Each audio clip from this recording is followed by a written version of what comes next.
ആദ്യം തന്നെ കുറച്ച് ഉരുളക്കിഴങ്ങും ക്യാരറ്റും ഉപ്പും മഞ്ഞപ്പൊടി ഇട്ട് കുക്കറിലിട്ട് നന്നായിട്ടൊന്ന് വേവിച്ചെടുക്കുക. എന്നിട്ട് അതൊന്ന് മാഷ് ചെയ്തെടുക്കുക.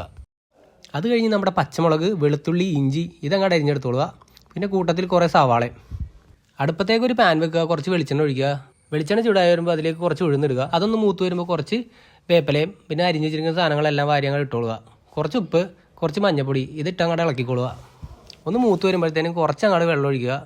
പിന്നെ ആ വെള്ളം ഒന്ന് തിളച്ച് വരുമ്പോൾ നമ്മൾ നേരത്തെ എടുത്ത് വെച്ചിട്ടുള്ള ഉരുളക്കിഴങ്ങും ക്യാരറ്റും കൂടെ അങ്ങോട്ട് ഇട്ട് തട്ടിക്കൊള്ളുക. നന്നായിട്ടൊന്ന് ഇളക്കി വെച്ച് കുറച്ച് നേരം അങ്ങ് വേവിക്കുക. അത് കഴിഞ്ഞ് അടുപ്പത്തേക്ക് ദോശയുടെ കല്ലെടുത്ത് വെക്കുക.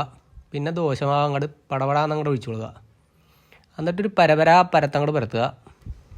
ഈ ഒരു ഒറ്റ ദോശ മതി നമ്മുടെ വിശപ്പ് മാറാനായിട്ട് കേട്ടോ. നല്ല വട്ടത്തിൽ പരത്തിയ ദോശയിലേക്ക് കുറച്ച് നെയ്യ് അങ്ങോട്ട് ഒഴിച്ചു കൊടുത്തേക്കുക. എന്നിട്ടൊന്ന് മൊരിഞ്ഞു വരുന്ന സമയം നോക്കിയിട്ട് നമ്മുടെ ആ മസാലക്കൂട്ട് ഇങ്ങോട്ട് ഇതിലേക്ക് ഇട്ടിട്ട് ഒന്ന് മടക്കി വെച്ച് അപ്പുറം ഇപ്പുറം ഒന്ന് മൊരിച്ചെടുക്കുക. നമ്മുടെ സാമ്പാറും കുറച്ച് ചമ്മന്തിയും ഒരു കട്ടനും കൂടെ ഉണ്ടെങ്കിൽ സംഭവം അടിപൊളി.